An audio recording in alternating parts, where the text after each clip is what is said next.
इस न्यूज के प्रायोजक हैं अर्थ डायग्नोस्टिक्स, लोकला मंडल, मधुबन, उदयपुर। भिलवाड़ा में आचार्य महाश्रवण चातुर्मास में पर्युषण महापर्व की शुरुआत हुई। 9 दिवसीय पर्युषण पर्व में आज पहले दिन खाद्य संयम दिवस मनाया गया, जिसमें आचार्य महाश्रवण ने अपने उपदेश में कहा कि आज जो भोजन करने की प्रक्रिया है वह असल में सभी बीमारियों की जड़ है। इसके कारण हमें खाना खाते समय संयम रखना चाहिए। श्रावक समाज भी अन्य सामाजिक व्यापारिक प्रवृत्तियों से निवृत्ति लेकर ध्यान, जप, सामयिक तप आदि के माध्यम से अध्यात्म की साधना करते रहे। साध्वी प्रमुखा कनक प्रभा ने कहा कि यह पर्व अध्यात्म और आत्म जागरण का पर्व है। मानव शरीर के आगे भी आत्मा है। आत्मा को जाने और उसको पहचानो,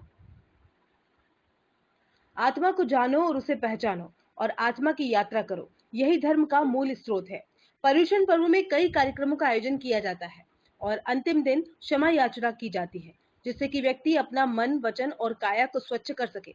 मुनि दिनेश कुमार ने कहा कि यह पर्व अध्यात्म, चेतना जागरण, आत्मदर्शन, मोक्ष मार्ग, मन की ग्रंथियों को खोलने का पर्व है। पर्युषण का पहला दिन खाद्य संयम दिवस के रूप में मनाया गया और 12 सितंबर को क्षमा याचना दिवस मनाने के साथ ये पर्युषण दिवस समाप्त हो जाएगा। वहीं श्रद्धालु स्नेहलता झाबक ने कहा कि आज हमने खाद्य संयम दिवस के रूप में उपवास के साथ ही अन्य तपस्याएं की है। इस पर्व के अंतिम दिन हम क्षमा याचना करते हैं। हमें खुशी है कि भिलवाड़ा में 250 वर्ष बाद हो रहे आचार्य महाश्रवण के चातुर्मास के इस पर्व में हमने भाग लिया। पर्युषण पर्व जैन परंपरा का महान पर्व है। इसे पर्वाधिराज भी कहते हैं। तो इसका मतलब है कि यह अध्यात्म यात्रा का पर्व है, आत्म जागरण का पर्व है। सामान्यतः मनुष्य शरीर के स्तर पर जीता है, पर इस पर्व की प्रेरणा है कि शरीर से आगे भी कुछ है और वह है आत्मा।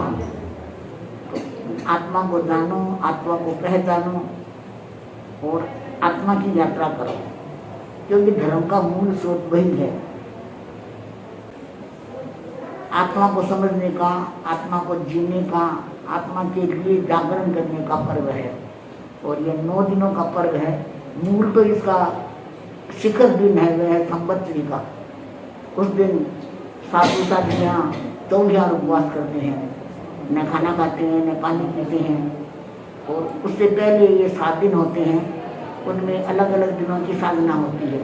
और जो 9वां दिन है वह है क्षमा याचना का। अपने मन में किसी के प्रति कोई कटु बात रखना नहीं, कहीं से अपनी गलती हुई है तो क्षमा मांगना, दूसरों को गलती हुई है तो उनको क्षमा देना। यह उस दिन का महत्वपूर्ण उपक्रम है। जैन परंपरा का महान पर्व पर्युषण पर्वाधिराज, अध्यात्म चेतना के जागरण का पर्व, आत्मदर्शन का अनूठा पर्व, मोक्ष मार्ग की विशेष आराधना का पर्व, मन की ग्रंथियों को खोलने का पर्व। ये पर्युषण परमाराधना महाशिविर जो आचार्य श्री महाश्रवण जी की सन्निधि में भीलवाड़ा में इस तेरापन नगर आदित्य नगर में प्रारंभ हुआ है, जो भीलवाड़ा, मेवाड़, देश विदेश का श्रावक समाज इस महाशिविर में ऑनलाइन के माध्यम से भाग लेकर अपने आप को अध्यात्म से भावित करने के लिए तत्पर है। आज पर्युषण का पहला दिन जो खाद्य संयम दिवस के नाम था, इसमें आचार्य श्री महाश्रवण जी के द्वारा भगवान महावीर की अध्यात्म यात्रा जो पूर्व के 27 भर है उससे संबंधित मंगल प्रवचन हुआ। यूँ आज का यह कार्यक्रम भीलवाड़ा की धरती पर संपादित हुआ। यूँ यह 8 दिनों का कार्यक्रम संवत्सरी तक, और अगला जो 12 सितंबर का दिन है वह क्षमा याचना का दिन है, मैत्री का पर्व है। ये मैत्री को जोड़ने के लिए, देश विदेश जन जन को जोड़ने के लिए, मन की ग्रंथियों को खोलने के लिए एक महत्वपूर्ण पर्व है। इस पर्व की आराधना कोई भी व्यक्ति करेगा, जैन करेगा, अजैन करेगा, सबके जीवन में मैत्री की भावना आएगी। पर्युषण पर्वाधिराज का आज प्रथम दिन हम खाद्य संयम दिवस के रूप में मना रहे हैं।